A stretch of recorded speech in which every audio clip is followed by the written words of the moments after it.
Bueno, entonces vamos a hacer la clase de ligamiento, ya que es la quinta clase que vamos a ver. Este es un tema que ya lo hemos mencionado también en cursos anteriores. Sin embargo, obviamente, ahora vamos a ver en un poco más detalle ya algunos otros conceptos tampoco que no los habíamos observado. Ya, les digo que yo estoy en un lugar que tengo una conexión a internet que de repente no es muy buena, ya, así que si se cayera o algo así, bueno, por eso también preferí apagar el video para que no tuviéramos más problemas.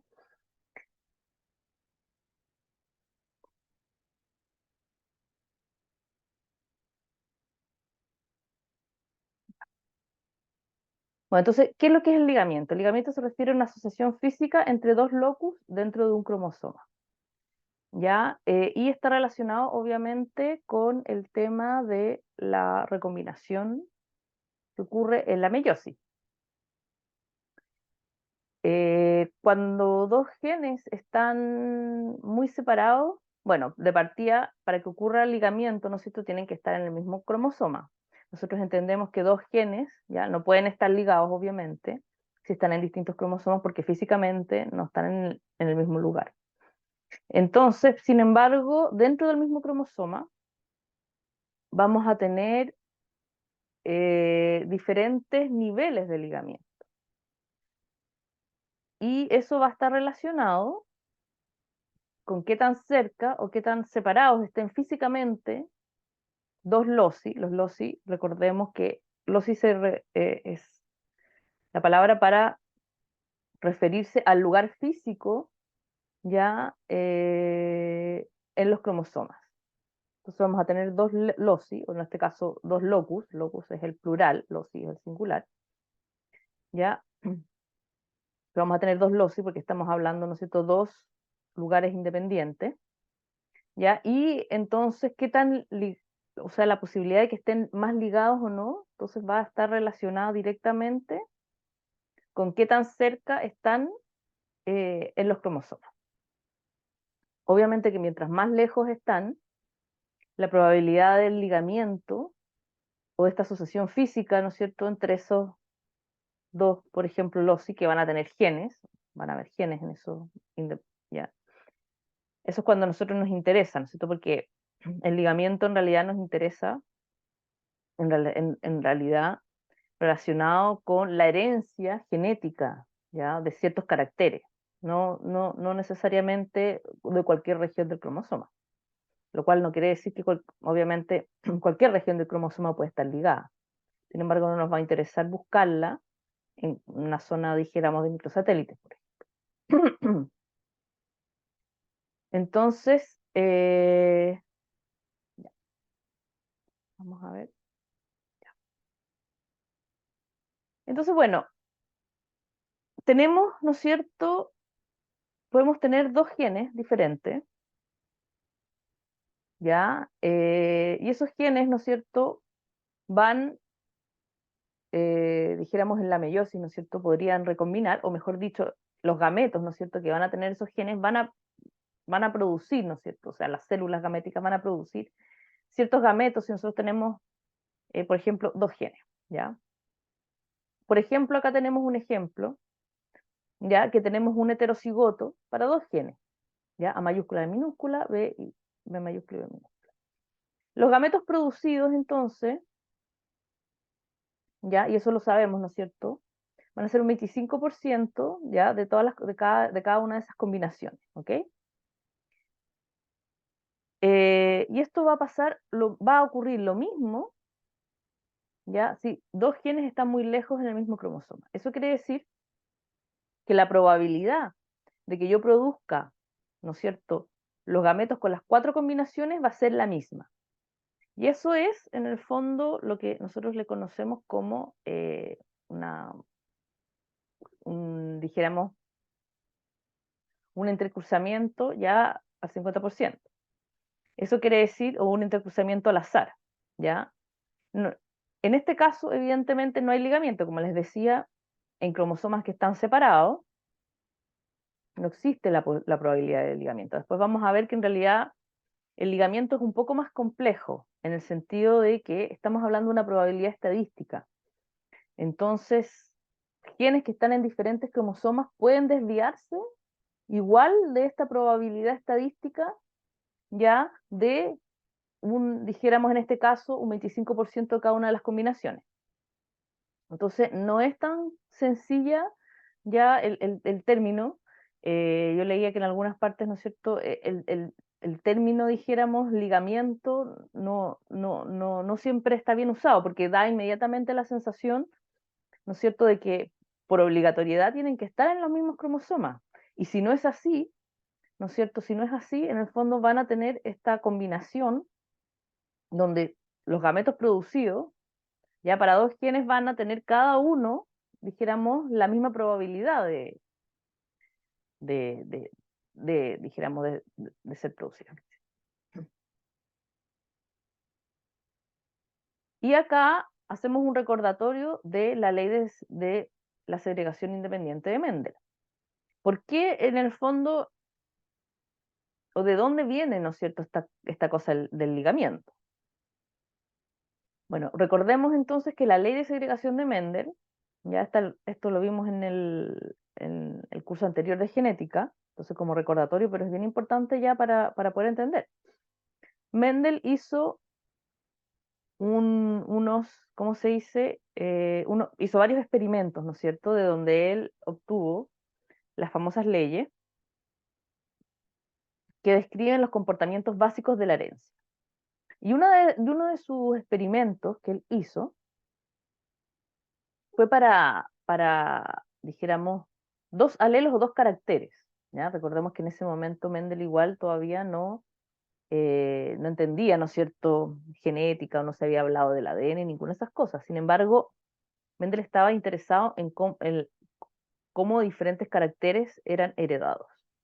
Entonces, uno de los experimentos hizo dos experimentos con caracteres simples y hizo otros experimentos con dos caracteres, que se le llamó la cruza dihíbrida. ¿Ya? Para estos experimentos lo que Mendel hizo fue tener cepas puras de la famosa arveja, ya homocigotos para dos caracteres. Por ejemplo, ¿no es cierto?, flor blanca con forma, o en este caso, ¿no es cierto?, en este caso la arveja, ¿no es cierto?, amarilla lisa y verde rugosa. Obviamente los caracteres tienen que ser fácilmente reconocibles a nivel fenotípico para poder hacer este tipo de experimentos. Entonces Mendel lo que encuentra, ¿no es cierto?, es que los genes diferentes se reparten en los gametos de forma independiente uno del otro. Entonces él encuentra todas las combinaciones posibles cuando él, ¿no es cierto?, volvemos a repetir, cuando él hace el cruzamiento, ¿no es cierto?, de la F1 de los padres, ¿no es cierto?, homocigotos parentales, o sea, los homocigotos, dijéramos, dominante y recesivo, o sea, la F1, la generación F1, la generación parental, quiero decir, la generación F1, ¿no es cierto?, va a tener todo el mismo fenotipo de el padre dominante. Y posteriormente, entonces, lo que Mendel va a hacer es cruzar, ¿ya?, dos individuos de la F1 y entonces le va a aparecer el fenotipo, ya, de la generación parental perdido, junto con combinaciones, ya, de otros fenotipos que no se encontraban. De esta manera Mendel pudo, y en una proporción, ¿no es cierto?, que iba a ser 9 es a 3 es a 3 es a 1. Estamos hablando de las proporciones fenotípicas. En función de las proporciones fenotípicas, Mendel pudo deducir, ¿no es cierto?, el genotipo que tenían que tener ya esas arvejas, esas plantas.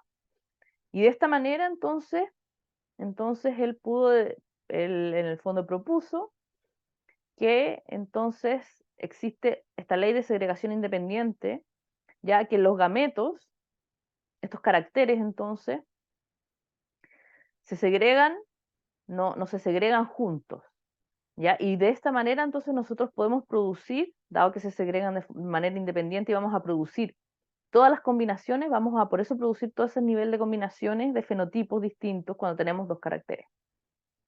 Sin embargo, y esto es, claro, no necesariamente es una crítica, pero no sé si recuerdan, pero Mendel pasó muchos años, ya estos experimentos fueron el fin de muchos años de cruzas y de generar, dijéramos, arvejas ya puras para determinados caracteres. Entonces es probable que Mendel, dentro de esta búsqueda, ya haya rechazado muchos caracteres, por ejemplo, que no daban ya lo que él estaba esperando que dieran. ¿Ok? Y claro, cuando en el fondo, a partir de 1900, recordemos también que cuando Mendel publica su trabajo a fines de 1870, por ahí, o sea, 1860 fue el 69 parece, quiero decir, ya el trabajo de Mendel tuvo muy poca repercusión en realidad. Y prácticamente, ¿no es cierto?, pasó completamente desatendido hasta 30 años después, cuando en 1900 ya el trabajo de Mendel vuelve a, dijéramos, a descubrirse, podríamos decir, el redescubrimiento del trabajo de Mendel, y también la genética, ¿no es cierto?, pasa a tener un impulso, y otros, obviamente, investigadores comienzan a repetir estos experimentos que Mendel había hecho, ¿ya? No solamente con arvejas, sino con distintos tipos de, dijéramos, de plantas o otros modelos. Y también, bueno, también con arvejas y empiezan a darse cuenta de que existían desviaciones dijéramos, de lo que Mendel había encontrado y había reportado en la ley de segregación. ¿Ya? Y eso entonces, eh, ya eso comenzó entonces a entender de que evidentemente era un poco más complejo de lo que Mendel había propuesto y que había genes que no segregaban independientemente. ¿Ok? Y esas son desviaciones, en el fondo. Cuando ustedes, ¿no es cierto?, hacen los entrecruzamientos, según las leyes de Mendel, ustedes van a esperar una cantidad, ¿no es cierto?, de individuos de determinado fenotipo si siguen esta ley de segregación independiente. Y entonces encontraban desviaciones de eso. Y de esta manera entonces se dieron cuenta de que existían genes que no segregaban de la manera independiente que decía, ¿no es cierto?, de la ley que Mendel había propuesto.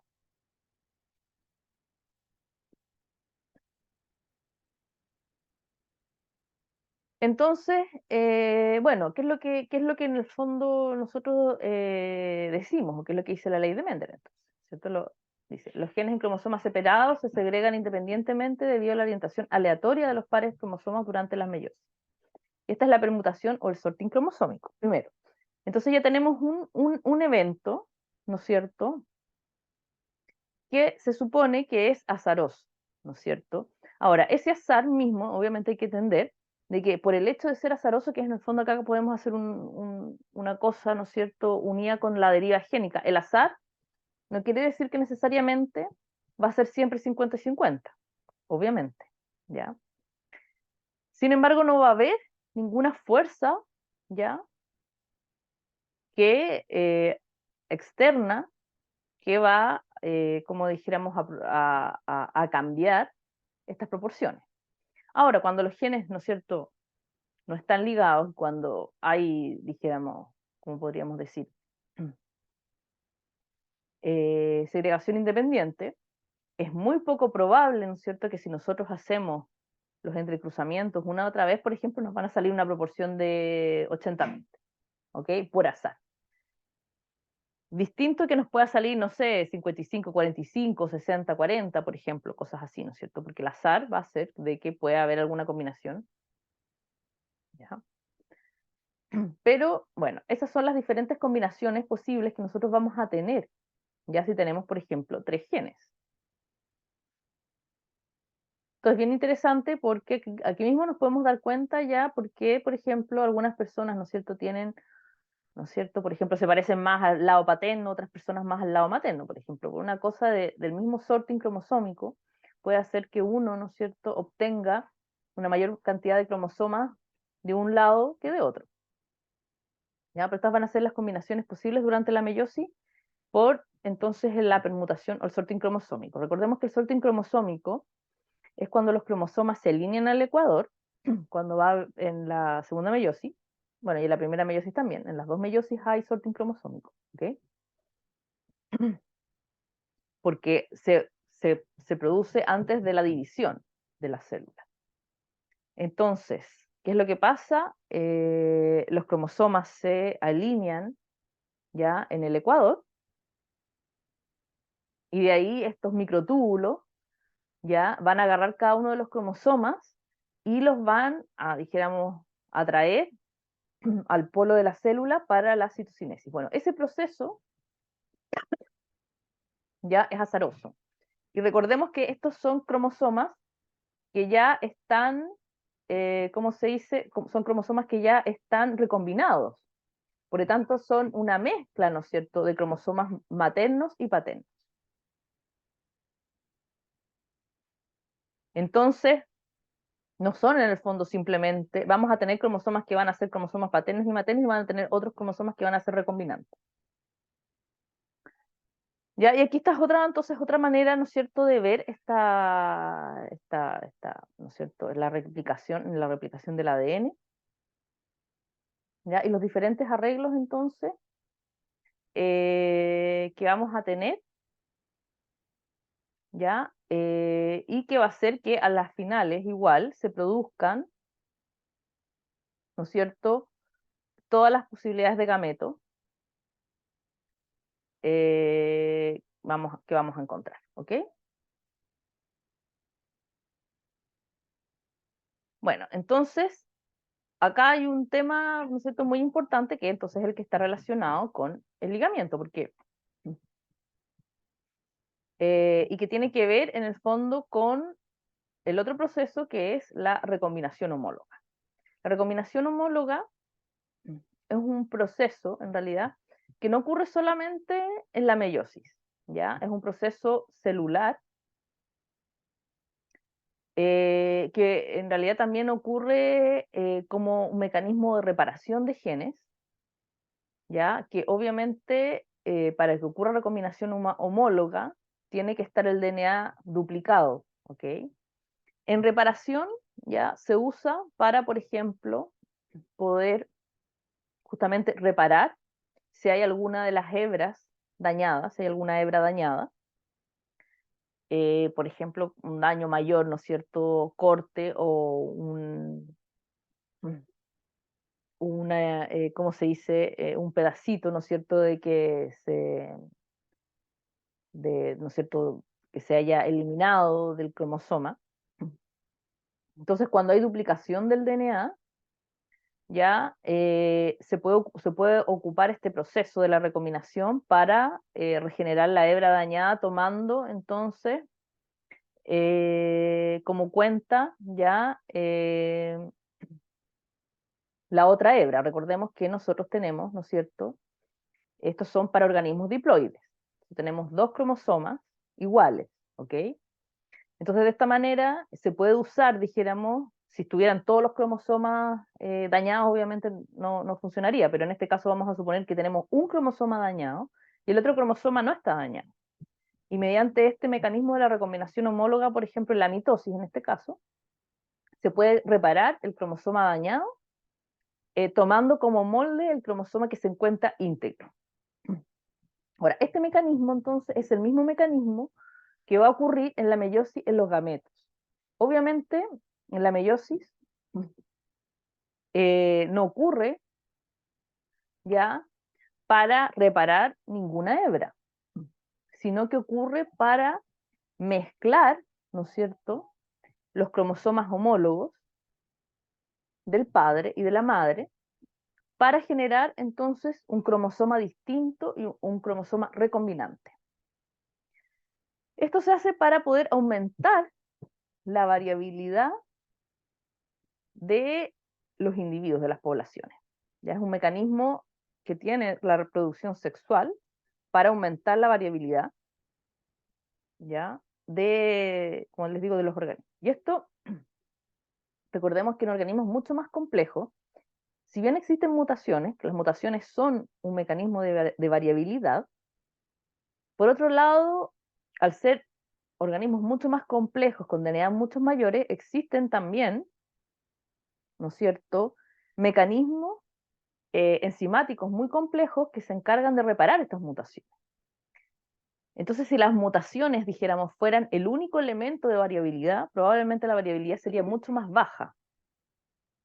Entonces, como una manera de contrarrestar y aumentar la variabilidad, es que existen estos mecanismos ya en la reproducción sexual dentro de la meiosis, que permite entonces generar gametos que van a ser diferentes. La cantidad de combinaciones entre la recombinación y la permutación, porque la permutación también ya es un mecanismo de variabilidad, el hecho de que los cromosomas, ¿no es cierto?, ¿no es cierto?, se alineen en el ecuador y de manera azarosa ya son, dijéramos, transportados a distintas zonas del ecuador para generar diferentes tipos de gametos. ¿Ya? Bueno, esto es lo que se conoce como quiasma. ¿Ya? Y esta es una foto de microscopía electrónica del proceso dijéramos, de recombinación o entrecruzamiento cromosómico. ¿Ya? En algunas partes he visto que también se le llama sobrecruzamiento. En España creo que se le conoce así. Así que si ustedes se ponen a investigar o están leyendo cosas de la red, ¿ya? Entrecruzamiento y sobrecruzamiento son sinónimos. Entonces se van a generar ya esto dentro de, ¿no es cierto? Tenemos el DNA duplicado, obviamente. En la primera, dijéramos, en la meiosis 1. Y la recombinación, obviamente, ocurre entre cromatías hermanas, ¿no es cierto? Tiene que ocurrir para que pueda haber algún cambio, obviamente no va a tener ningún sentido de que ocurran en el mismo cromosoma, porque los dos cromosomas, ¿no es cierto? El cromosoma paterno, las dos, ¿no es cierto? Cromatías son iguales, entonces ocurre, ¿no es cierto?, entre dijéramos, una hebra de cromosoma materno y una hebra de cromosoma paterno. Entonces vamos a tener un cromosoma, ¿no es cierto?, que va a quedar, que va a ser parental, o sea, dos cromosomas quiero decir que van a ser parentales y dos cromosomas que van a ser recombinantes.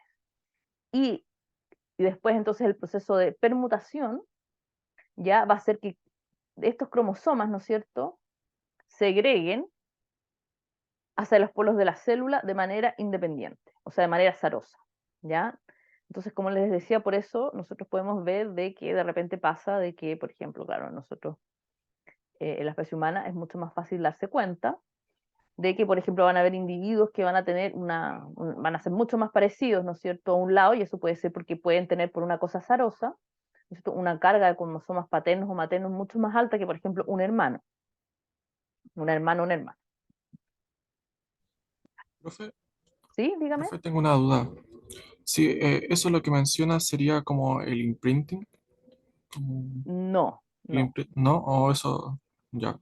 No, el imprinting es otra cosa distinta, ¿ya? El imprinting genómico es otra cosa distinta. El imprinting no tiene que ver con la recombinación, ¿ya? Sino quiere decir que existen mecanismos. El imprinting como le decía, el imprinting es, dijéramos que un gen se va a expresar de manera diferencial si el alelo es proveído dijéramos, por el padre o por la madre. Y esto ocurre porque el proceso, ¿no es cierto?, de imprinting está relacionado con, ¿no es cierto?, un proceso epigenético donde vamos a tener una modificación, ¿no es cierto?, ¿cómo se dice?, del ADN con grupos metilos, la metilación del ADN. Esa metilación no cambia la secuencia del DNA, ¿no es cierto? Ustedes no sé si recuerdan lo que era la metilación. La metilación es que es un proceso donde la citosina segrega un grupo metilo. es un proceso que ocurre naturalmente. Sin embargo, ese grupo metilo, ya, hay otro proceso también, dijéramos, epigenético, que es la acetilación de las histonas. Bueno, como les digo, ninguna de las dos cosas va a cambiar ya ¿cómo se dice? La secuencia del DNA. Sin embargo, puede tener efectos en la expresión o en el silenciamiento de determinados genes. Entonces, por ejemplo, podemos tener un gen que está metilado y ese gen que está metilado no se va a expresar. Entonces se va a expresar si tenemos un alelo que está metilado, por ejemplo, o que, ¿no es cierto? Y el otro alelo no, ¿no es cierto? En el mismo individuo. Entonces se va a expresar solamente el alelo que no esté metilado, por ejemplo, y el otro alelo no. ¿Qué es el imprinting? El imprinting quiere decir que existe para algunos genes, no para todos, ¿ya? Dijéramos, una metilación diferencial que es heredada del padre o de la madre. Eso quiere decir que los gametos, en el óvulo o en el espermatozoide, dijéramos, el patrón de metilación que se produce en determinados genes es diferente, ¿ya?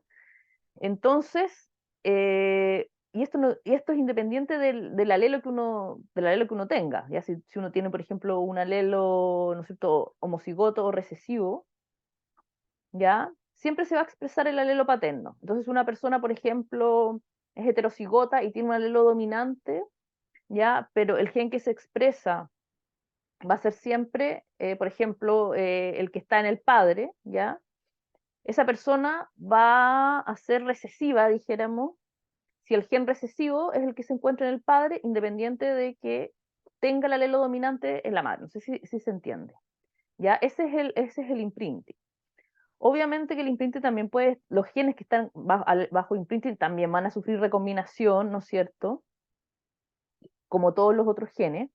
Sin embargo, lo importante del imprinting es que, en el fondo, solamente uno de los alelos y el origen de paterno-materno ese alelo es muy importante en la expresión.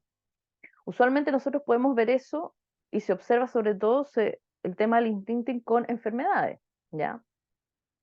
Porque como les digo, podemos tener un individuo que es heterocigoto, ya, pero si tiene un alelo, ¿no es cierto?, que tiene, no sé, alguna mutación deficitaria, por ejemplo, aunque tenga el alelo, dijéramos, bueno, ¿ya? Si tiene el alelo, por ejemplo, que el alelo paterno, dijéramos, va a ser siempre el que se va a expresar. Ese es el imprinting. No sé si ahí quedó claro, Aaron, el tema. Sí, Ya. Bueno, la recombinación homóloga, entonces este es un recordatorio, ¿ya? ¿No es cierto?, de cómo ocurre el proceso. Como les digo, ¿no es cierto? Vamos a tener genes que van a recombinar, ¿ya? Entonces vamos a tener, dijéramos después, ¿ya? Eh, ¿No es cierto?, gametos que van a ser diferentes. Entonces volvemos, entonces, recordando, ¿no es cierto?, esta ley de segregación independiente de Mendel, ¿no es cierto? Tenemos las diferentes posibilidades de lo que ocurre en un entrecruzamiento.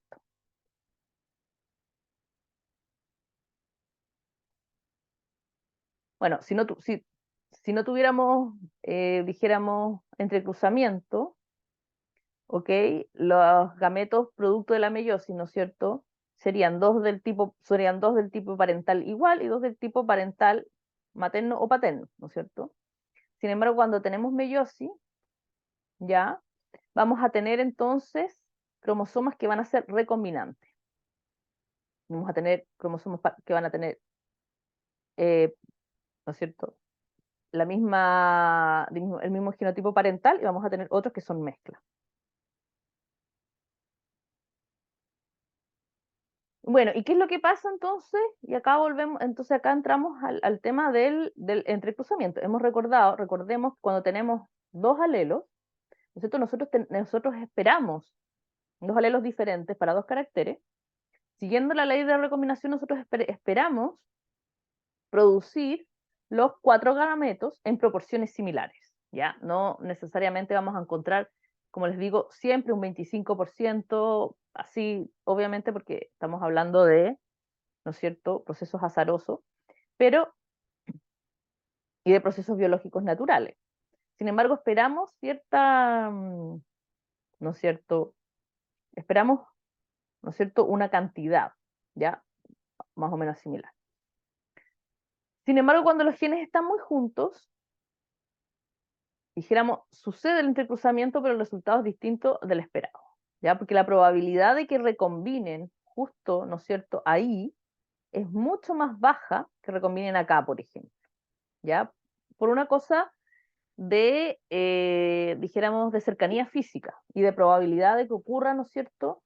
Entonces la probabilidad, ¿ya?, de tener estas combinaciones, por ejemplo, en este caso tenemos un heterocigoto, ¿no es cierto?, dominante con un heterocigoto recesivo, ¿no es cierto?, la probabilidad de tener las combinaciones, ¿no es cierto? Vamos a tener el gameto parental, ¿no es cierto? Ambos gametos parentales obviamente los vamos a tener porque recordemos que ya vamos a tener un cromosoma parental, o sea, cromosomas parentales que van a estar íntegros, y vamos a tener cromosomas recombinantes. En este caso, ¿qué es lo que vemos? Que los cromosomas recombinantes, la probabilidad de tener esos cromosomas recombinantes es muy baja, ¿ya? Porque la probabilidad, como les decía, de que se produzca acá, justo entre medio de la recombinación, no quiere decir que no exista nada. Vamos a tener gametos que van a tener esa combinación. Pero nosotros esperábamos, según la ley de Mendel, un 25% ya de los gametos AB. Por ejemplo, dijéramos el gameto heterocigoto, ¿no es cierto? Para, ¿no es cierto?, la versión dominante y recesiva, y viceversa, ¿no es cierto? Y cuando nosotros hacemos un intercruzamiento para un carácter particular, encontramos entonces una proporción extremadamente baja, en este caso un 2%, del fenotipo, o sea, del genotipo recombinante. Entonces, ¿qué es lo que pasa? ¿No es cierto? Y aquí entonces hablamos del tema de la recombinación. ¿Cómo se vio esta cosa de la recombinación? Como yo les decía, ¿no es cierto?, durante mucho tiempo el trabajo de Mendel fue como olvidado, ¿ya? Y a partir de 1900 entonces fue redescubierto y se comenzó a trabajar entonces, varios investigadores y genetistas, ¿no es cierto?, comenzaron a trabajar y a repetir los experimentos de Mendel, ya con distintos tipos de caracteres ahora y distintos tipos de plantas. Y entonces uno de los experimentos que hizo Battenson y Punnett, ¿ya?, fue, ellos, ¿no es cierto?, hicieron un experimento ya con otros tipos de caracteres. Por eso es probable que, como les digo, Mendel, a lo mejor él haya encontrado este tipo de cosas, sin embargo, eh, como en ese momento no podía explicarlo, ¿no es cierto? Y él en realidad estaba tratando de ver, ¿no es cierto?, cómo se comportaban, dijéramos, los caracteres de la herencia, y obviamente tenía que partir por algo más sencillo, es probable que lo haya dejado de lado, pero obviamente, posteriormente, distintos investigadores empezaron a hacer estos experimentos y se dieron cuenta. Entonces, según la ley de Mendel, cuando Bateson y Punnett hicieron este experimento en 1905, repitiendo el experimento del hibridismo de Mendel, pero con otros caracteres, ellos encontraron una desviación de, ¿no es cierto?, los fenotipos esperados según la ley de segregación de Mendel. Entonces, claro, ellos no encontraron la misma, dijéramos, esta misma razón de 9 a 3 a 3 a 1. Entonces, ¿qué está pasando? ¿Ya? Porque encontraron que habían ciertas combinaciones que estaban en una menor proporción de lo que se esperaba y habían otras combinaciones que estaban en una mayor proporción de lo que se esperaba según la ley de segregación independiente. Entonces, bueno, aquí tenemos, ¿no es cierto?, el cruce parental para estos, ¿no es cierto?, genes, ¿ya? Entonces ellos van a encontrar, dijéramos, que los gametos van a encontrar gametos parentales y gametos recombinantes. ¿ya? Y las proporciones que ellos van a encontrar entonces de estos gametos, ¿ok? Van a ser diferentes. Y algo está ocurriendo entonces que impide que, dijéramos, segreguen de manera independiente estos, dijéramos, estos caracteres dentro de los cromosomas. Y es lo que se le llama ligamiento de genes o desequilibrio de ligamiento cuando, ¿no es cierto?, hay una desviación de esta, dijéramos, de lo esperado según la ley de Mendel. Entonces ellos empezaron a descubrir, obviamente lo vieron con muchos caracteres, ¿ya? Empezaron a descubrir que existían muchos caracteres que no se comportaban de esta manera. Entonces se le conoce como es la propiedad, ¿no es cierto?, de algunos genes de las poblaciones genéticas de no segregar de forma independiente, ¿ya? Poseen una frecuencia de recombinación menor del 50%. ¿Ya? Esto suele deberse a que dos losis implicados se encuentran en el mismo cromosoma, ¿ya? Y obviamente una cercanía física suficiente, lo que imposibilita su transferencia a la progenie de manera aleatoria con la separación de los cromosomas en la anafase. ¿Ok? Entonces, por ejemplo, podemos tener, ya, y acá tenemos un ejemplo, genes no unidos, ya, en este caso vamos a tener genes que están, ¿no es cierto?, alelos que están en diferentes cromosomas, versus dos alelos que están en un mismo cromosoma y que están unidos. Entonces, cuando tenemos alelos que están en diferentes cromosomas, vamos a, ¿no es cierto?, encontrar todas las, dijéramos, combinaciones cuando nosotros reproducimos, ya, o sea, un individuo, dijéramos, que es heterocigoto, dijéramos, para dos caracteres, va a producir los cuatro tipos de alelos, o los cuatro tipos de combinaciones, ¿ya? Dominante, recesivo, y dominante con recesivo, y dominante con recesivo. Y si nosotros entonces cruzamos dos individuos heterocigotos, vamos a reproducir entonces distintas combinaciones fenotípicas, ¿ok? Que esto era lo que habíamos visto entonces con la ley de segregación. Esta parte de aquí entonces sería la ley de segregación de Mendel. ¿Qué es lo que encuentran entonces cuando tenemos genes ligados? Cuando tenemos genes ligados, no existe la segregación independiente, ¿ya? Entonces eso quiere decir que no se van a producir ya todos los gametos que se producirían en la meiosis producto de la recombinación. Entonces eso quiere decir que van a haber ciertos fenotipos que se van a perder producto de esto, ¿ya? Porque ligamiento quiere decir que, por ejemplo, ¿no es cierto?, estos genes, ¿no es cierto?, van a segregar siempre juntos. Entonces la probabilidad, ¿no es cierto?, de tener una combinación, como ocurre aquí, es mucho más baja. Bueno, este obviamente es un diagrama, como les digo. Usualmente, ¿no es cierto?, en poblaciones naturales nosotros encontramos igual porcentajes muy bajos de recombinación, por ejemplo, entre genes ligados. Y acá viene otro punto interesante. ¿Cuál es la desviación que nosotros tenemos ya dijéramos, de esta desviación o de esta probabilidad de recombinación menor del 50%? Y eso va a ir variando, porque podemos tener genes, en el fondo tenemos que imaginarnos que en la medida que se vayan alejando más físicamente dos alelos en un gen, la probabilidad de que alcance, ¿no es cierto?, una frecuencia de recombinación ya del 50% va a ser más alta.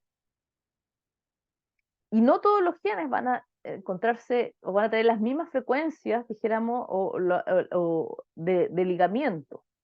Dos genes que estén casi pegados es probable que tengan, ¿no es cierto?, un desequilibrio de ligamiento muy alto, ya versus otros que están un poco más alejados. Pero igual nosotros vamos a ver una desviación, ¿ya? Y eso quiere decir que entonces es importante entender que el ligamiento, ¿no es cierto?, es una probabilidad en realidad, es una probabilidad de recombinación. Y esa probabilidad de recombinación ya está relacionada con qué tan cerca o qué tan lejos estén dos cromosomas. O sea, quiero decir, dos alelos dentro de un cromosoma.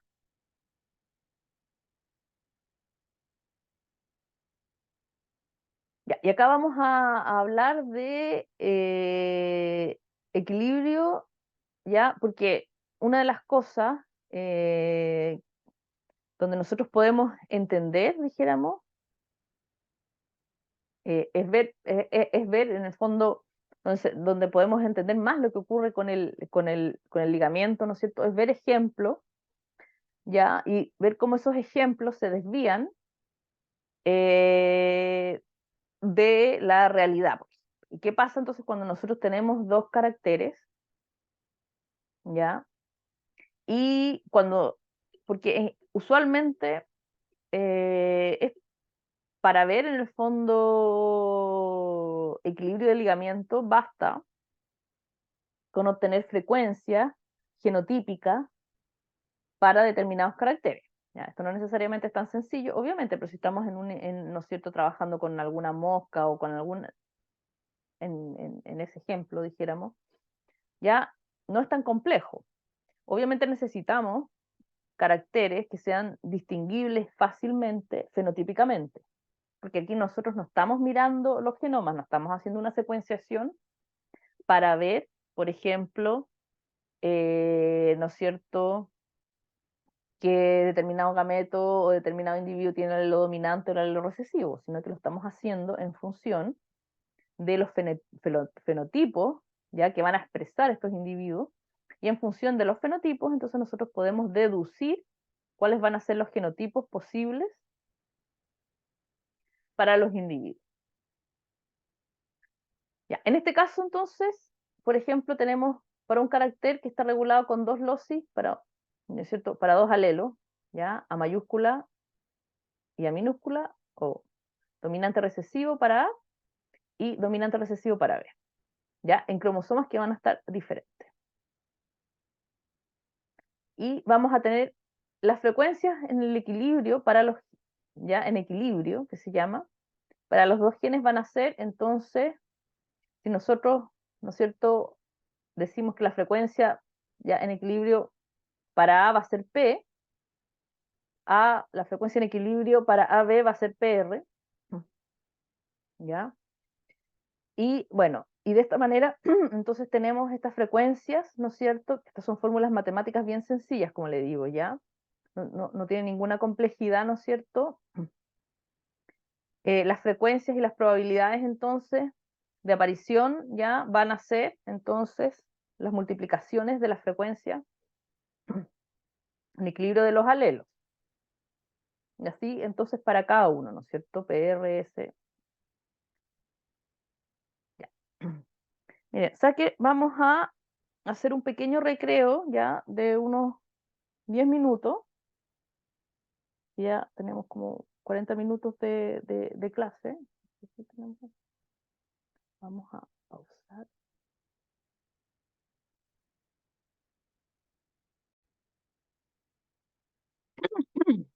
Bueno, vamos a continuar entonces. ¿Me están escuchando bien? Sí, profe. Ya. Bueno, entonces, como les decía, vamos a hacer un ejemplo ya para que vean cómo, porque en realidad la manera que tenemos ya de saber eh,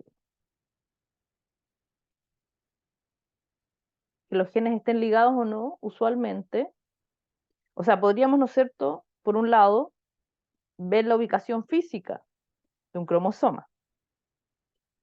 Existen formas también, y eso lo vamos a ver un poquito más adelante en la clase. Sin embargo, si no tenemos la capacidad, ¿no es cierto?, de mirar dentro de los cromosomas, una de las maneras, ¿no es cierto?, de poder ver dónde se encuentran ubicados físicamente los cromosomas es a través de este tipo de análisis, ¿ya? Donde en función de entrecruzamiento y las frecuencias génicas y las desviaciones de esas frecuencias génicas de lo esperado por Mendel versus lo que nosotros vamos a encontrar, ¿ya? Eh, entonces, de esa manera, ¿no es cierto?, nosotros podemos deducir qué tan cerca o no están determinados alelos. Entonces, por ejemplo, hagamos un ejemplo, ¿ya? Tenemos con 200 individuos para 2 genes. Si nosotros entonces ya vamos a tener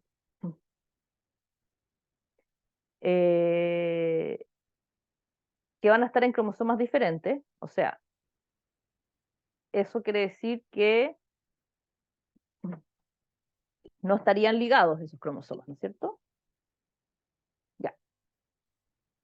¿Y cómo calculamos entonces? Este es un ejercicio, como les decía, solamente para hacer el cálculo, para que ustedes vean, ¿ya? Y de esta manera entonces se puede realizar, ¿ya? Para cualquier gene si nosotros realmente no sabemos, por ejemplo, dónde se encuentran, etc.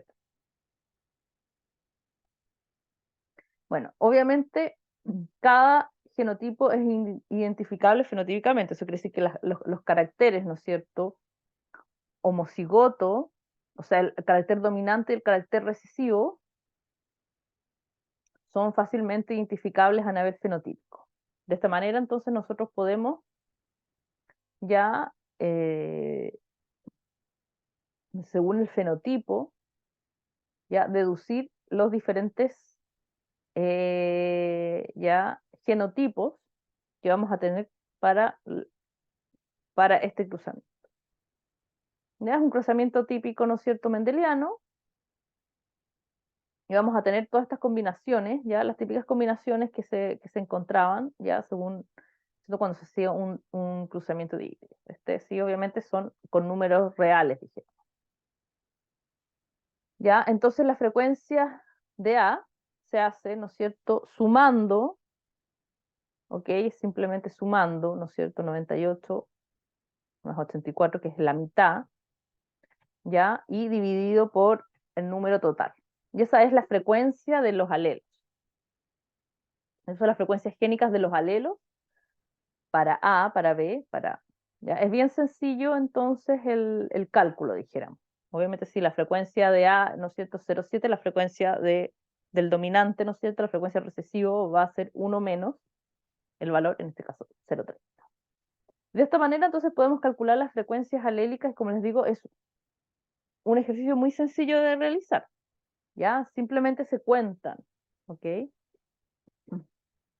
Los fenotipos, los individuos que tienen, ¿no es cierto?, el genotipo, que vamos a verlo deducido a través del fenotipo de este cruzamiento.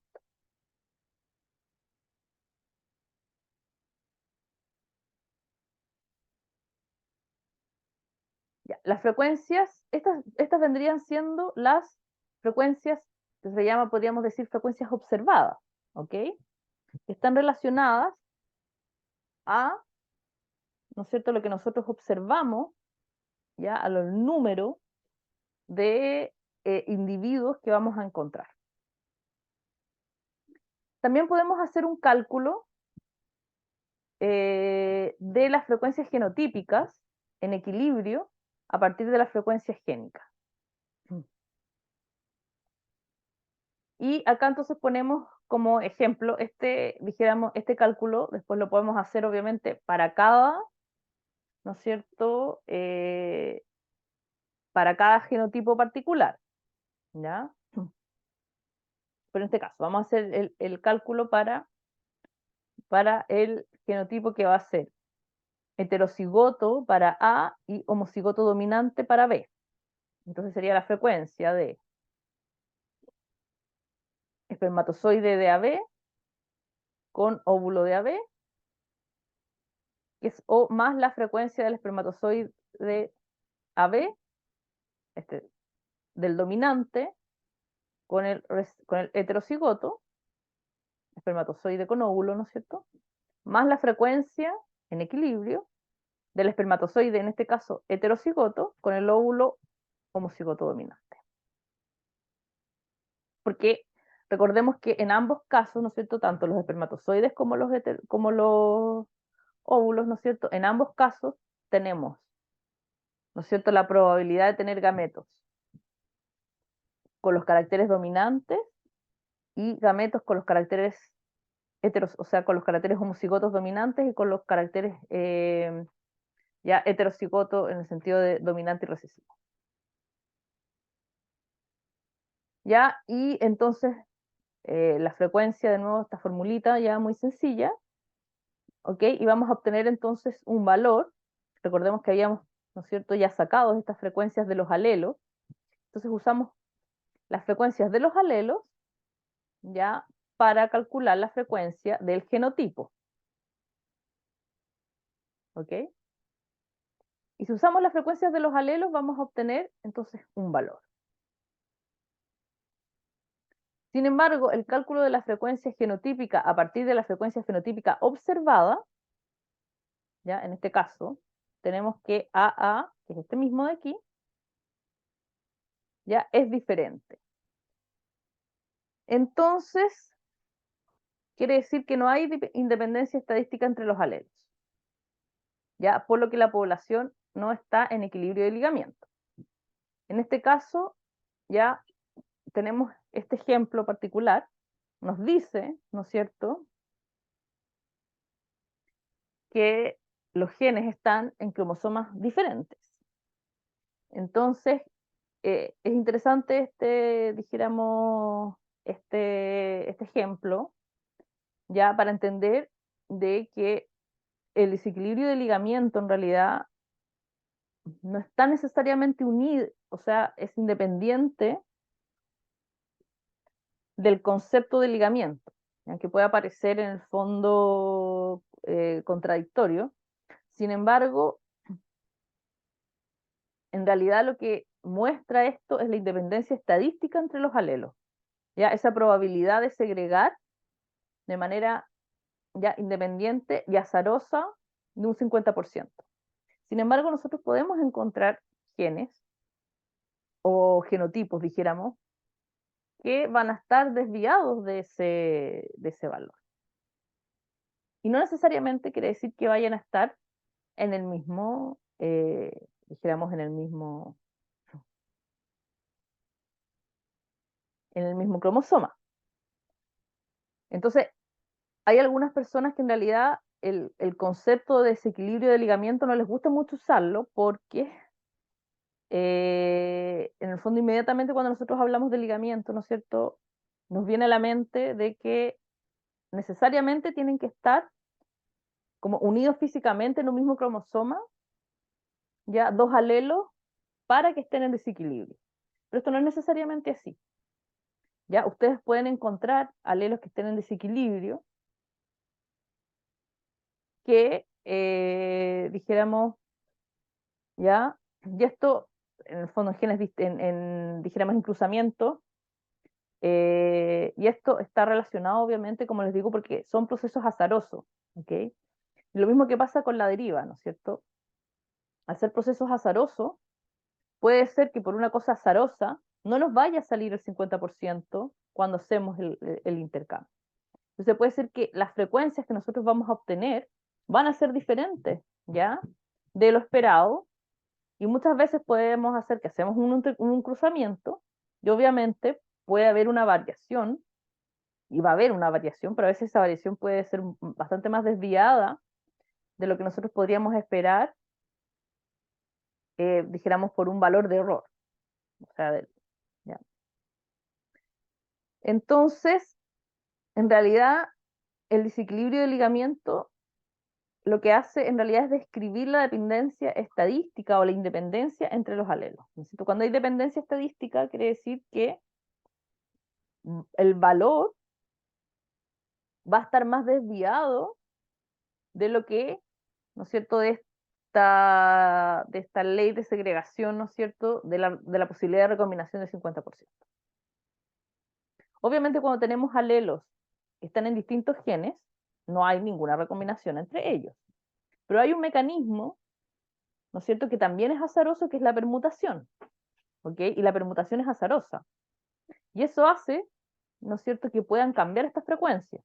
Y no necesariamente, entonces, tengamos siempre, ¿no es cierto?, una probabilidad de encontrar, ¿no es cierto?, determinada combinación de alelos. Que claro, obviamente acá no estamos hablando de recombinación si yo les digo que, ¿no es cierto?, están en diferentes cromosomas.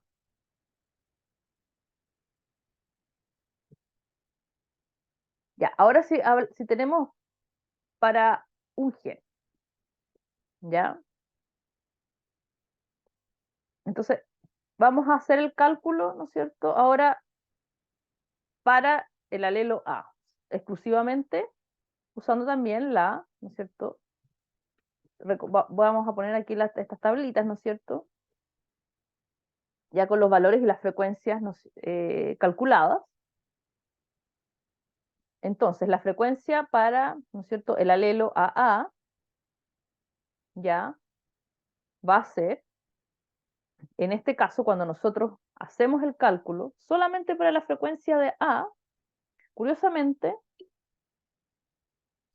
el cálculo a partir de los datos observados, o sea, los que están en la tabla de Punnett, son iguales que cuando hacemos el cálculo a partir de las frecuencias alélicas.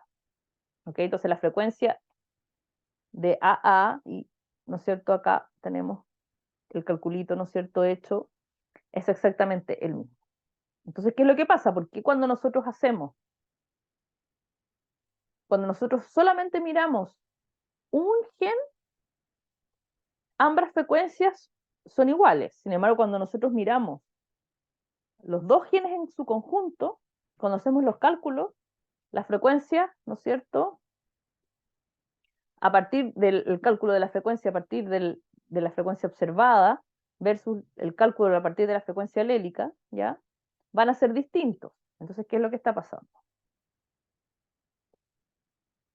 Entonces, los cálculos muestran que tanto para el gen A, bueno, cuando se hace este cálculo, hacemos este cálculo después también para las frecuencias de B. ¿Qué pasa con B entonces? ¿En B también pasa lo mismo o es diferente?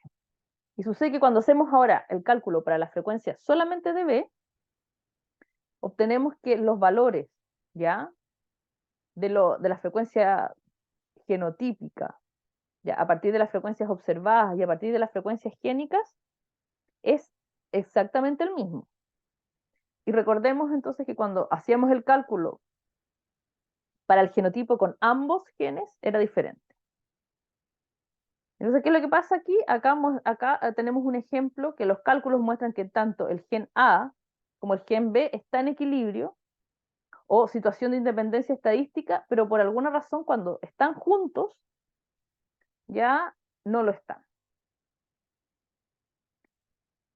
No están entonces cuando nosotros hacemos los cálculos, obviamente, ¿ya? Evidentemente que en la realidad, ¿no es cierto?, están juntos.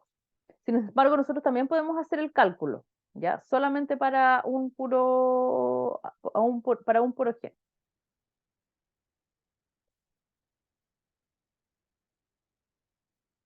Entonces, ¿cómo se puede explicar? Dijéramos. ¿Ya? Entonces, esta situación se puede explicar, puesto que para hay equilibrio dentro de un gen, solo hace falta, ¿ya?, que los apareamientos se produzcan al azar. ¿Ya? Que la espermatozoide que lleva el alelo A se una con un óvulo que lleva el alelo A, por ejemplo. Son sucesos independientes y su probabilidad es el producto de las probabilidades de que haya un espermatozoide con el alelo A y A, ¿no es cierto? En este caso.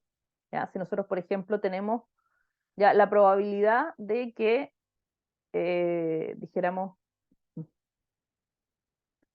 tengamos el genotipo homocigoto dominante, por ejemplo. ¿Ya? Y aquí tenemos entonces las probabilidades. Aquí tenemos, ¿no es cierto?, el espermatozoide y óvulo, y esas son las probabilidades, nosotros ya las hemos visto. Sin embargo, para que haya equilibrio entre dos genes, hace faltan dos condiciones. ¿Ya? El apareamiento al azar, ¿ya?, y el apareamiento al azar y los alelos que van dentro de un espermatozoide o del óvulo se encuentren en equilibrio. Es decir, reunir un alelo A con un alelo B en un espermatozoide. Ya sea el resultado de sucesos independientes aleatorios y su probabilidad será el producto de las probabilidades de PR. ¿Ya? Entonces acá volvemos a tener el concepto que hemos mencionado harto de la permutación cromosómica. ¿Ok? Y cómo ese mismo proceso ya nos va a estar alterando. ¿Ok? No sé si les queda claro en ese sentido de que por eso, ¿no es cierto?, nosotros obtenemos cálculos distintos. ¿Ok? Porque cuando tenemos un solo gen, ya la probabilidad, ¿no es cierto? Es solamente la probabilidad de tener el gameto. ¿Ok? Acá tenemos cromosomas distintos, ¿no es cierto? Los genes están en cromosomas distintos. Pero esos genes, ¿no es cierto?, que están en cromosomas distintos tienen que segregar. Entonces ya tenemos otro elemento, otra probabilidad, cuando ahora estamos mirando los dos genes. Y por eso entonces vamos a tener un cambio entre los valores cuando nosotros miramos solamente un gen, que cuando miramos los dos genes para el mismo, dijéramos para el mismo elemento, en este caso para el mismo experimento. ¿Ya? Entonces acá tenemos un ejemplo, este sería las frecuencias gaméticas, ya, en el espermatozoide. ¿Ya? Entonces, claro, cuando nosotros miramos un solo gameto, ¿ok? Entonces la frecuencia va a ser solamente la frecuencia del alelo, ¿ya? Pero cuando miramos ambos dos, van a ser la frecuencia de los alelos multiplicadas. Y bueno, va a ocurrir lo mismo entonces con el óvulo. Nosotros miramos esta tablita, y estas son las frecuencias entonces, las frecuencias gaméticas en el espermatozoide, o en el óvulo, si estamos teniendo, que va a ser la misma, ya porque estamos el ejemplo, ¿no es cierto?, era con un heterocigoto.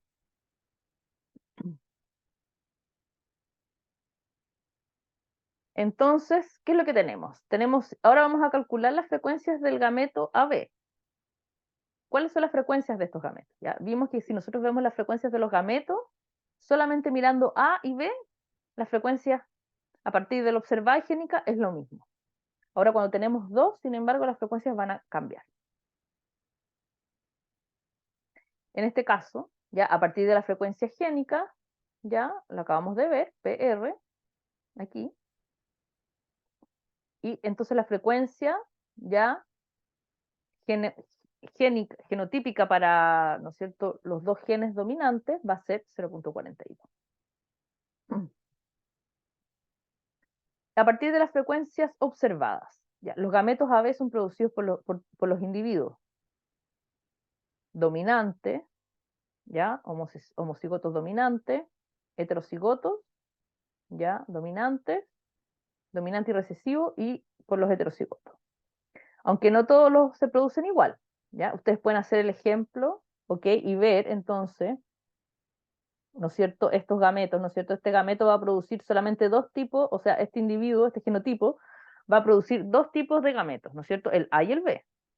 A con B y A con B, como son los dos homocigotos, va a ser solamente, entonces tenemos A con B, 50. Este individuo de aquí va a producir A con B, ya, A con B, aquí, después va a producir también A con B, después va a producir A con B y A con B, ¿ok? Entonces eso quiere decir que la mitad de los gametos que va a producir este individuo van a ser esta de aquí, ¿no es cierto? Porque, ¿ok?, tiene esto. Entonces por eso ponemos, en este caso, a este individuo 42. Va a ocurrir lo mismo con este de acá, ¿no es cierto?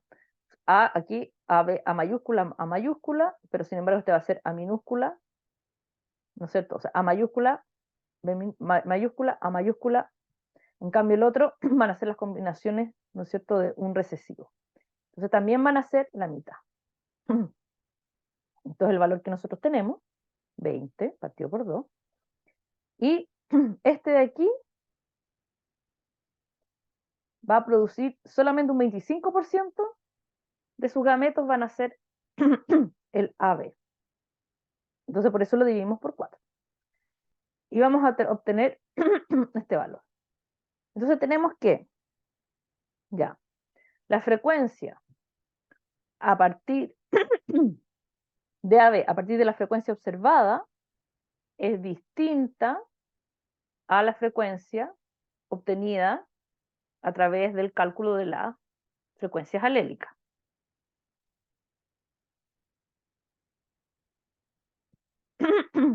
Y esto entonces es lo que se conoce como el desequilibrio de ligamiento. El desequilibrio de ligamiento es la diferencia entre la frecuencia observada de un gameto y la que debería tener si estuviera en equilibrio. Importante que el desequilibrio no es sinónimo de ligamiento, genes que se encuentran en cromosomas pueden estar en desequilibrio. Evidentemente que mientras más en desequilibrio estén, vamos a tener, ¿no es cierto?, una probabilidad de ligamiento real. Esto quiere decir que si tenemos genes que están muy desviados y ya, desde las frecuencias observadas y las frecuencias esperadas, ya, eso quiere decir que aumenta la probabilidad de que esos genes estén físicamente ligados en el mismo cromosoma. Pero este es un cálculo bastante sencillo. Y esta es la manera entonces que se habla cuando en el fondo se hacen los cálculos de equilibrio de ligamiento, desequilibrio de ligamiento, quiere decir.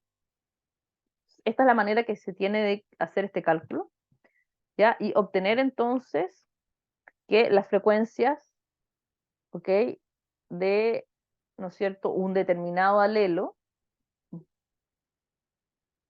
para dos genes, evidentemente, o sea, de determinado genotipo, ¿ya?, para dos genes, ya se encuentran o no en desequilibrio. Y otro concepto que es entonces es la fracción de recombinación. Recordemos que esto del desequilibrio de ligamiento acá, en el fondo solamente estamos viendo la significancia estadística de, ¿cómo se dice?, eh, dijéramos, de la segregación. Si nosotros tenemos dos genes que están en dos alelos distintos, ¿ya?, el proceso de recombinación no va a afectar la segregación, solamente la va a afectar la permutación. Por eso es que nosotros podemos obtener igual un desequilibrio, ¿ya?, que se va a llamar desequilibrio de ligamiento, ¿entienden? ¿Ya? Pero en este caso, por eso, por ejemplo, las frecuencias, cuando nosotros hacíamos las frecuencias de A aquí, ¿no es cierto?, nos daban lo mismo, quiero decir aquí. ¿No es cierto? Cuando nosotros hacíamos las frecuencias de solamente mirábamos los genes, nos daban lo mismo. ¿Por qué? Porque están en genes distintos. Entonces, la recombinación en este caso no va a afectar la segregación de los alelos, ¿ya? Y por eso, dijéramos, no, en este caso, si nosotros miramos solamente los genes, vamos a los genes están en equilibrio. Cuando nosotros miramos los dos genes, ¿ya?, encontramos que están en desequilibrio porque está afectando acá, no solamente cuando estamos mirando los dos genes, está afectando también, ¿ya?, el, dijéramos, la permutación o el sorting cromosómico que se le llama, ¿ya?, que es entonces que cada, ¿no es cierto?, cromosoma que va a contener uno de los alelos va a segregar hacia el polo de la célula en la citoquinesis para formar los gametos, ¿ya?, de forma azarosa. Entonces podemos tener desviaciones del valor esperado. Sin embargo, hay otro elemento, ¿ya?, que es la fracción de recombinación. Obviamente en este ejemplo que acabamos de dar, no tiene sentido hablar de fracción de recombinación, porque para que haya fracción de recombinación, obviamente tienen que estar en el mismo lugar. Y es la frecuencia con que los gametos de los alelos de dos locis se combinan de forma distinta como estaban combinados en el progenitor. ¿Ok? O sea, y eso, se combinan de forma distinta, ¿a qué se refiere? Se refiere a la recombinación, porque la única manera de que nosotros encontremos combinaciones de alelos diferentes a las que se encontraban en los progenitores es a través de la recombinación genética, donde va a mezclarse, ¿ok?, las cromátidas, ¿ya?, de diferentes padres para generar cromosomas recombinantes. Y esta es una manera, entonces, de saber qué tan ligados o no están determinados genes, ¿ya?, a través de esta fracción de recombinación. también es un valor bastante sencillo, ¿no es cierto? Es el número de gametos recombinantes con el total de los gametos. ¿Ya? La fracción de recombinación, entonces, es la medida de la frecuencia con que ocurre el entrecruzamiento o la recombinación entre los dos locis determinados. Si tenemos una fracción de recombinantes, este se conoce como teta, ¿no es cierto?, de igual a 0, el ligamiento completa, no hay gametos recombinantes, no se produce entrecruzamiento en ninguna meiosis. O sea, siempre nos vamos a encontrar individuos mezclados, ¿no es cierto? Siempre vamos a encontrar la combinación de alelos igual que en el genotipo parental, en el genotipo descendiente. ¿Ya? Cuando este valor es 0,5, alelos muy separados,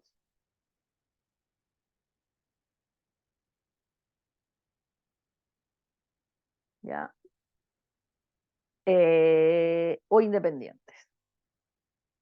Ya vamos a tener entonces, vamos a seguir esto, cuando tenemos un teta, esto quiere decir que estos tienen una herencia de tipo mendeliana, en el sentido para, ¿no es cierto?, la ley de segregación de caracteres. 50% de los gametos recombinantes se produce al menos un entrecruzamiento en alguna meiosis. Entonces vamos a tener una mezcla. Y cuando el valor es menor a 0,5, tenemos un menor de 50%, no se produce entrecruzamiento en alguna meiosis. ¿Ya? Y este valor de menos de 50% puede ser desde el 40, 30, ¿entienden? Y entonces esto va a depender de qué tan ligados estén estos genes. ¿Ya? Cuanto más próximos estén dos locis, menor será el valor de teta. ¿Ok? Entonces, hasta llegar al valor 0, que es el ligamiento completo. Entonces, si por ejemplo tenemos 10, ¿no es cierto? Entonces, estamos viendo dos alelos y nos da ¿no es cierto?, una fracción de recombinación de un 10%, por ejemplo, ¿ya? Vamos a saber que esos genes están bastante más cerca de que si estamos comparando otro alelo, la fracción de recombinación con ese otro alelo es un 30, ¿ok? Está relacionado entonces la fracción de recombinación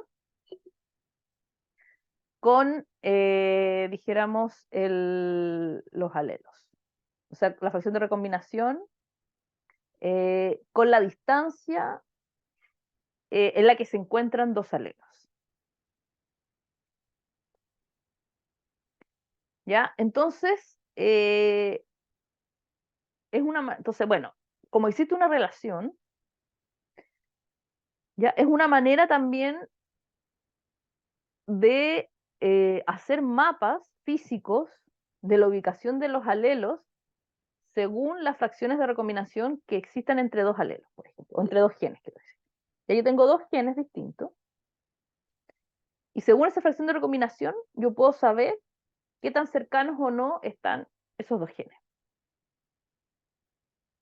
Y existen unidades, ya existe una unidad que se llama centimorgan, ya, o sea, dijéramos, esta fracción de recombinación, dijéramos, ya nosotros lo podemos analogar a una unidad física de distancia genética dentro de un cromosoma. También se conoce como MU, Map Unit. ¿Ya? Entonces, quiere decir que un centimorgan, ¿ya?, equivale a un 0,01 frecuencia de recombinación. Se produce un entrecruzamiento en una de cada 50 meiosis, ¿ok? Entonces eso quiere decir que la probabilidad de que esos genes recombinen es muy baja. ¿Por qué? Porque están muy juntos físicamente.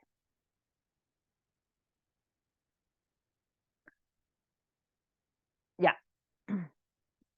Sin embargo, ¿cómo podemos encontrar la frecuencia de recombinación? ¿Ya? ¿Cómo saber qué tan ligados están dos genes? Y bueno, podríamos hacerlo, ¿no es cierto?, de una manera, porque recordemos que la frecuencia del ligamiento, lo que a nosotros nos interesa es ver la ubicación física, ¿ok? No es que haya alguna otra razón para que dos genes estén ligados, salvo que se encuentran físicamente cercanos, ¿ok? Esa es la razón. Entonces aquí en este caso a nosotros nos interesa, lo que nos interesa es conocer la ubicación física de los genes. Y una de las cosas que nosotros podríamos hacer, como les digo, es mirar, ¿no es cierto?, usando la citogenética, para ver dónde se encuentran los genes, y eso también se hace. Sin embargo, durante mucho tiempo eso no era una probabilidad, no era una posibilidad. Y los primeros mapas, ¿no es cierto?, genéticos dijéramos, se hicieron a través de esta técnica, que es una técnica bastante sencilla, ya de entrecruceamiento para poder ya distinguir entonces y hacer los cálculos de las frecuencias recombinantes y poder determinar entonces, ¿no es cierto?, dentro de los mapas, dónde se encuentran físicamente ubicados los genes. De una manera, ¿cómo se dice? Se me olvidó la palabra, aproximada, obviamente, ¿no es cierto? Este es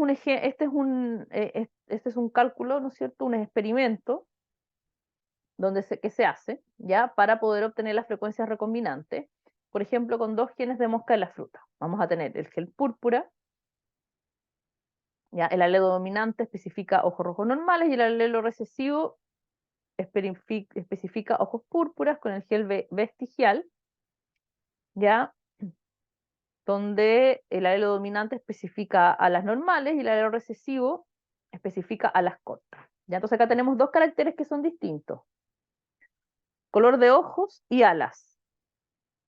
¿Están ligados esos o no están ligados? ¿Están cerca o no están cerca? Son dos caracteres completamente distintos. Para poder hacer estos experimentos, obviamente, los caracteres fenotípicos tienen que ser fácilmente distintos. Entonces, lo primero es obtener ya un heterocigoto, ya donde nosotros sepamos en qué fase están los genes. Porque nosotros podemos tener, en este caso, entonces, ¿cómo lo hacemos? Vamos a primero, para medir la frecuencia de genes es necesario primero crear una mosca con la cual podemos observar la recombinación de un heterocigoto. ¿Cómo lo hacemos? ¿Cómo podemos observar la recombinación para saber? Ya, es saber que este heterocigoto, dijéramos, los alelos, por ejemplo, dominantes, están en fase. Eso quiere decir que en este caso, ambos alelos dominantes provienen de, no sé, por ejemplo, la mosca macho, y ambos alelos recesivos provienen de la mosca hembra. ¿Ya? Entonces tenemos, en este caso, ¿no es cierto?, este heterocigoto. Es importante tener este heterocigoto, porque si nosotros tuviéramos un heterocigoto donde no supiéramos esto, no podríamos saber bien ya la frecuencia, no podríamos observar la frecuencia de recombinación.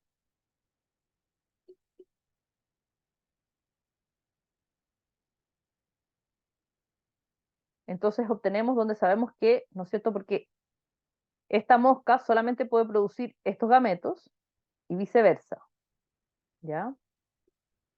Esta mosquita después es la que va a producir gametos recombinantes, ¿ok?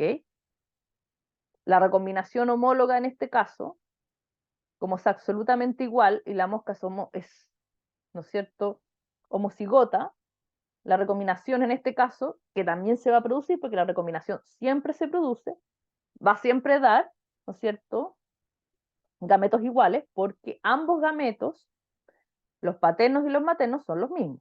¿Ya? Entonces, por eso hacemos este ejercicio para obtener esta mosca heterocigota, ¿no es cierto?, donde sabemos que, por ejemplo, los alelos dominantes son de origen, no sé, paterno o del macho, ¿no es cierto?, y los recesivos vienen de la hembra. Y sabemos entonces que ambos están en el mismo cromosoma.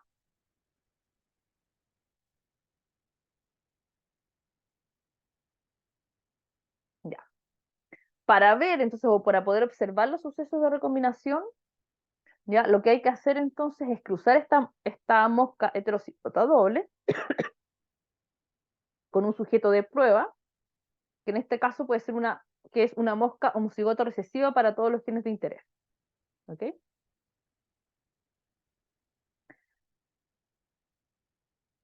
Entonces, de esta manera,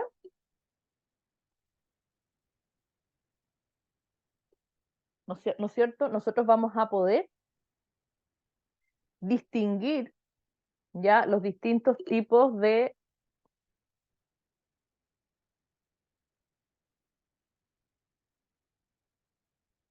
o sea, acá vamos a tener una, bueno, esta es una mosca macho, entonces, en este caso quiero decir, ya, bueno, ahora, ya, vamos a tener una mosca entonces, ¿no es cierto?, con la que vamos a cruzar, que va a tener un solo tipo de gameto, entonces vamos a saber, ¿no es cierto?, que de estas moscas, de este cruce, ¿no es cierto?, uno de los, ¿no es cierto?, va a ser, uno de los alelos va a ser siempre este. De nuevo, esta mosca también va a recombinar, pero todos los gametos recombinantes van a ser iguales, o sea, van a ser indistinguible el alelo recombinante del no recombinante, por eso a nosotros nos interesa. Porque nosotros ahora queremos saber la fracción de recombinación para esta mosca. Queremos saber si estos genes recombinan, estos dos genes de aquí, recombinan de manera independiente o no, ¿ya? Y de esta manera, entonces, cuando hacemos este cruzamiento entre estas dos moscas, la mosca mutante y la mosca heterocigota, que nosotros hemos producido, no cualquier heterocigoto, como les decía, ¿ya? Vamos a tener estos distintos tipos de mosca, porque este, ¿no es cierto?, va a producir recombinantes, ¿no es cierto? Y va a producir un cromosoma o gametos que van a tener el alelo paterno versus el alelo materno, y va a producir dos gametos que van a ser recombinantes. Y en función de cuánto nosotros encontramos, ya, en el número de cada, ¿no es cierto?, de cada mosca, ya, el fenotipo, los fenotipos parentales, versus los fenotipos recombinantes. En este caso, el fenotipo recombinante es ojo rojo con ala corta. Recordemos que el fenotipo normal es ojo rojo a la larga, o el fenotipo parental, ¿no es cierto? Y acá tenemos una mosca con ojo púrpura y ala grande. Estas dos son las moscas recombinantes. ¿Ya? Entonces la frecuencia de recombinación, recordemos que era, ¿no es cierto?, los gametos totales, o en este caso la descendencia total, por los gametos recombinantes, o en este caso los individuos recombinantes. Entonces tenemos, simplemente sumamos, ¿no es cierto?, todos los fenotipos que encontramos versus los fenotipos que van a ser recombinantes, y podemos, ¿no es cierto?, obtener un porcentaje que en este caso va a ser un 10.7%. ¿Ya? Es un porcentaje bajo, lo que muestra que estos genes deben estar físicamente relativamente cercanos, ¿ya?, entre sí. Entonces, cuando nosotros producimos los eventos de recombinación, ya no se van a producir de manera, dijéramos, independiente, no va a tener una independencia estadística completa, como esperamos, ¿no es cierto?, cuando no tenemos genes que están ligados.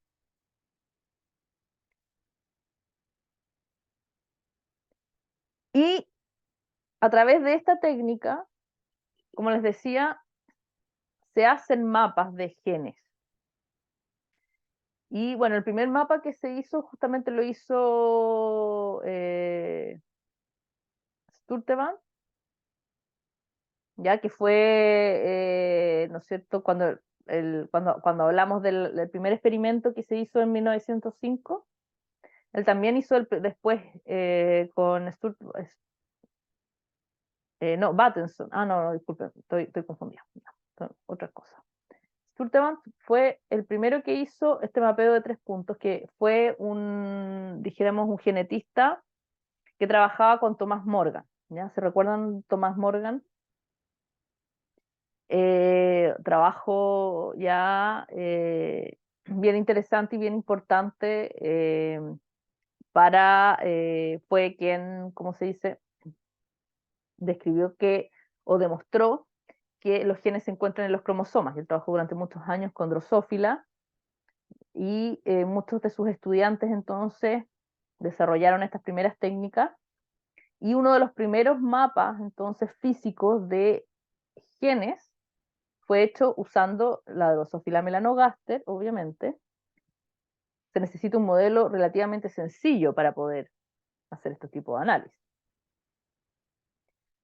con mutantes característicos. Entonces, ¿no es cierto? Se empezaron a ver distintos caracteres, ¿ya? Y a través de este mismo, dijéramos, este mismo experimento que nosotros acabamos de ver, se va haciendo, entonces en función de eso, se van calculando ya las distancias físicas para dos genes. ¿Ya? Y de esa forma entonces se pueden hacer mapas, ¿no es cierto?, con distancia, ustedes no sé si los van a ver, ¿no es cierto? Y es posible entonces calcular. Cuando nosotros hacemos frecuencias de recombinación, por ejemplo, ¿ya? Y tenemos un mapa, ¿no es cierto? Hacemos para un carácter A y B y nos da 5 de map unit. A con C, 3 map unit. Entonces tenemos dos formas o dos posibles respuestas para saber cómo están ubicados estos dos genes, ¿ok? Podemos hacerlo así, CAB o ACB. Y la forma entonces de poder saber cuál de los dos es el correcto es hacer un análisis completo de recombinación entre B y C para saber si están ligados o están cerca físicamente o están muy alejados físicamente. Entonces de esa manera se van haciendo, ¿no es cierto?, diferentes, con dos genes y se van agregando entonces diferentes genes hasta ir construyendo los mapas. Entonces, dos losis están ligados. ¿Cómo comprobamos si dos losis están ligados? Una de las maneras, ¿no es cierto?, es si se heredan juntos con una mayor frecuencia, con una frecuencia mayor que la atribuible al azar. Dos losis entonces están ligados si se heredan juntos con una mayor frecuencia. ¿Ya? En especies distintas a la especie humana, se hacen cruces dirigidos para comparar las proporciones de los fenotipos de los descendientes, ¿ya? Se pueden hacer pruebas estadísticas como test de Student, etcétera, para poder saber entonces si las frecuencias de los genes que nosotros obtenemos se separan al azar o no. ¿Ya? Obviamente en la especie humana nosotros no podemos hacer cruces dirigidos. Entonces, ¿cómo se hace? Se pueden también analizar árboles familiares con métodos estadísticos como la puntuación de LOD, ¿ya? Y estos son, este LOD es un método que se le llama logaritmo de probabilidades, ¿ya? La puntuación de LOD representa por la letra Z y se calcula como el logaritmo en base de 10 de la razón entre la probabilidad de los losis que se encuentran ligados con una frecuencia de recombinación específica respecto a una no recombinación. ¿Okay? Estos son obviamente análisis estadísticos más complejos que se usan para poder en el fondo ver en función de, no sé, si tenemos alguna enfermedad o algo así, ¿no es cierto?, alguna característica fenotípica particular. Entonces podemos hacer estos cálculos y ver en el fondo y deducir qué tan cercanos o no están determinados genes. El mapeo físico de genes entonces es un mapa que muestra la ubicación relativa de los rasgos genéticos. Ya es una forma de determinar, y la forma de determinar esto es utilizar los descendientes de un organismo y hacer un seguimiento de cuántas veces los rasgos genéticos determinados serían juntos. Por ejemplo, ya, en el caso de la especie humana, obviamente, como les digo, no podemos hacer entrecruzamiento para determinados caracteres para poder observar ya, dijéramos, las frecuencias de recombinaciones o, ¿no es cierto?, qué tantos recombinantes vamos a encontrar. Pero sí se pueden hacer ciertas cosas, por ejemplo, determinar dos caracteres y ver, ya, en el fondo, en una población X, ¿no es cierto?, cuántos recombinantes de esos dos caracteres encontramos en una población. Y de esa manera entonces podemos distinguir y decir, bueno, mientras menos, ¿no es cierto?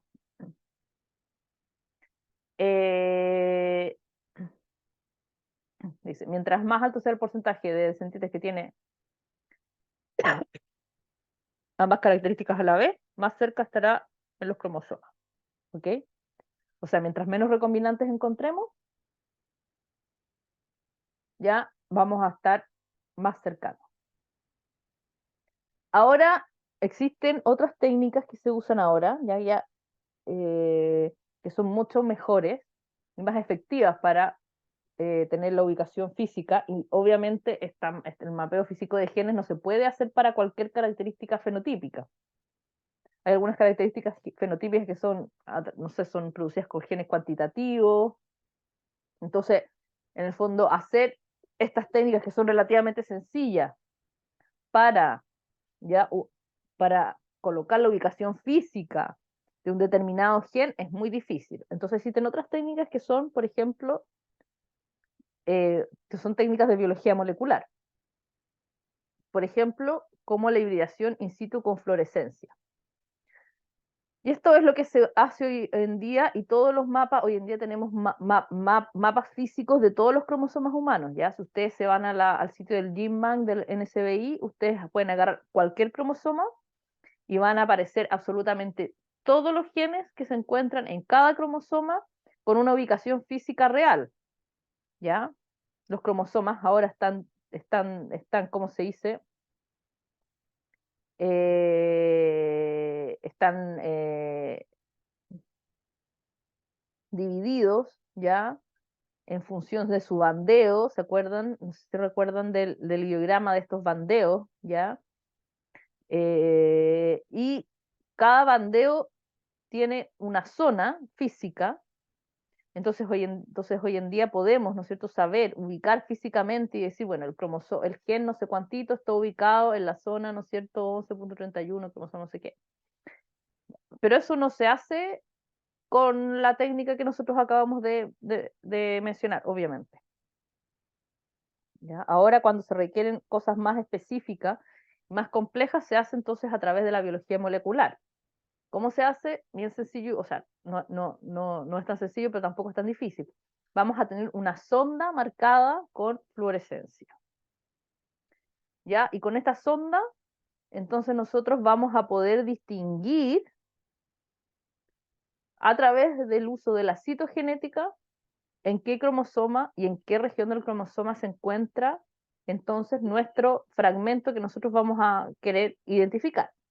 Obviamente nos interesa identificar los genes, pero podemos usar esta técnica para cualquier fragmento de DNA. Basta que tengamos la secuencia, ¿ya? Y podemos generar entonces una sonda que va a estar marcada con un fluoróforo específica, hacemos la hibridación y podemos determinar entonces en qué gen se encuentra, o sea, quiero decir, en qué cromosoma se encuentra nuestro gen. ¿No? Y esta es la manera entonces que se usa esta técnica, ¿ok? Tenemos una sonda entonces que va a estar marcada físicamente, ¿ok? Vamos a necesitar tener cromosomas en estado metafásico, porque obviamente, ¿por qué los cromosomas en estado metafásico? Porque nos interesa poder distinguir cuál es el cromosoma físicamente.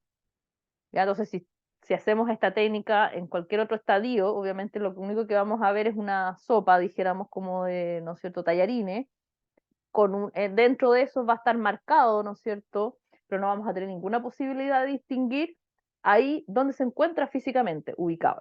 Ahora lo que nos interesa con esta técnica es poder distinguir dónde está físicamente ubicado ya esa sonda que nosotros estamos usando, que va a ser de un gen específico que nosotros queramos saber. Entonces tenemos que tomar cromosomas metafásicos, para eso necesitamos no cualquier tipo de tejido. Obviamente, no sé, necesitamos un tejido, ya la sangre es un buen tejido, por ejemplo, obviamente, o la saliva, cualquier tejido que tenga, ¿no es cierto?, una alta tasa de mitosis, para que nosotros podamos obtener, cuando hacemos el análisis, ¿no es cierto?, cromosomas en estado metafásico que sean fácilmente distinguibles, como en esto, ¿no es cierto? Tenemos cromosomas metafásicos. Bueno, y obviamente la sonda, que se llama probe, ¿no es cierto?, se va a unir entonces a nuestro DNA y se va a hibridizar, y como tenemos esta sondita que va a estar marcada con un fluoróforo, después cuando nosotros le ponemos luz entonces, con un microscopio especial, vamos a poder observar físicamente dónde se encuentra.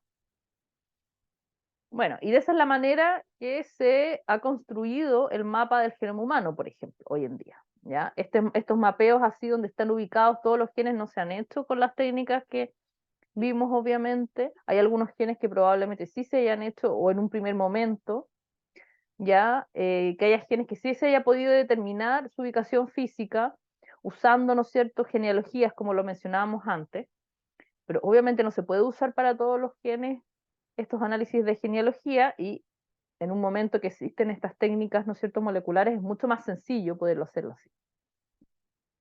Entonces, hoy en día, como les digo, los mapas de los genomas humanos son súper detallados. Ya la mayoría de los genes, probablemente, que se conocen, o sea, todos los genes que se conocen, ya se conoce su ubicación física, ¿ya? En qué cromosomas están y en qué lugar del cromosoma están. Y entonces nosotros podemos, obviamente, si sabemos, si tenemos dos genes, ¿no es cierto?, vamos a poder ver que, por ejemplo, si tenemos dos genes que están muy cerca, podemos ir a observar si tenemos la capacidad, ¿no es cierto?, de tener o de observar el fenotipo de una manera sencilla en una genealogía, y vamos a ver si, obviamente, y nos vamos a encontrar que efectivamente, ¿no es cierto?, los resultados fenotípicos son similares, ¿ya? En este caso, tenemos ya el cromosoma 1 con el cromosoma Y. Y como les digo, así para todos los cromosomas. Ya. Y vamos a terminar con un último concepto, ya que esto dijéramos, de una manera bien introductoria, ya que es el método de máxima verosimilitud.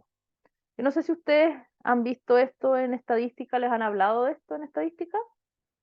¿Algo? Creo que no. Creo que no. Ya. Bueno, el método de máxima verosimilitud se lo conoce como MLE por su sigla en inglés. Ya, como lo conocemos, fue recomendado por Fischer, ya, aunque inicialmente fue atisbado por Bernoulli y Euler, ya, o sea, hace ya un par de siglos antes. Sin embargo, la resolución de los problemas numéricos planteados por este método, en mayor parte de los casos, son de tal magnitud que no había sido posible su utilización hasta la llegada de los ordenadores modernos. Ya, o sea, de los computadores, ¿ok? Ya, es un método estadístico que se utiliza para estimar los coeficientes de un modelo logístico de regresión, ¿ya? En el cual se calcula la probabilidad de que ocurra un determinado suceso mediante la siguiente ecuación. La ecuación es sencilla, ¿ok? En realidad no es difícil, y esto es solamente para que se entienda de qué se trata este método, que obviamente estos son métodos súper complejos que no tienen, en el fondo, si ustedes se encuentran, ¿no es cierto?, en algún artículo, etcétera, donde hablan de los métodos de máxima verosimilitud, el objetivo de esto, ¿no es cierto?, es que puedan entender de qué se trata, ¿ya? Y que es un método, dijéramos, distinto a los métodos que nosotros utilizamos usualmente en la estadística frecuentista. ¿Ya? Yo no soy muy experta, obviamente, en estadística, y en ese sentido, si tienen la posibilidad tal vez de conversarlo más con un profesor que sepa más de este tema, si les interesa, ¿ya? Porque estos métodos, tanto de la máxima verosimilitud como los métodos bayesianos, ya se usan mucho hoy en día porque justamente tienen esta característica. Entonces, esta es la fórmula básica, ¿no es cierto? Sin embargo, llevarlo esto al cálculo es muy complejo. ¿Sí? Es la probabilidad de que ocurra el suceso de interés. Y esto son los posibles factores o factores de riesgo que se cree que están relacionados con las probabilidades de que un suceso se produzca. Entonces, esto es el suceso, pero ustedes se dan cuenta que nosotros tenemos que multiplicar por los factores de riesgo, ¿ya? En la estadística frecuentista, una de las cosas que pasa y por qué es distinta a los métodos como estos métodos de máxima verosimilitud o como el método bayesiano, es que solamente nos enfocamos en los valores observados, ¿ya? No tomamos en cuenta ningún efecto, ¿ya? O ninguna cosa, dijéramos, que pudiera estar afectando nuestra observación, ¿ok? Entonces, por un lado, son métodos mucho más sencillos, pero son bastante más desviados de la realidad, porque en la realidad lo que pasa cuando nosotros tenemos un evento, eh, ese evento va a estar siendo afectado por otras cosas, ¿ya? Y esas otras cosas, en los métodos frecuentistas, nosotros no las tomamos en cuenta. Pero los métodos de máxima verosimilitud como este, y los métodos bayesianos también, sí intentan incluir dentro de eso la probabilidad, ¿ya? Entonces eso quiere decir que por un lado son mucho más complejos, pero también son más realistas, ¿ya? Entonces, por ejemplo, estimar un modelo logístico de regresión, ya usando este tipo de estadística, usualmente nos va a dar un valor, ¿no es cierto?, mayor,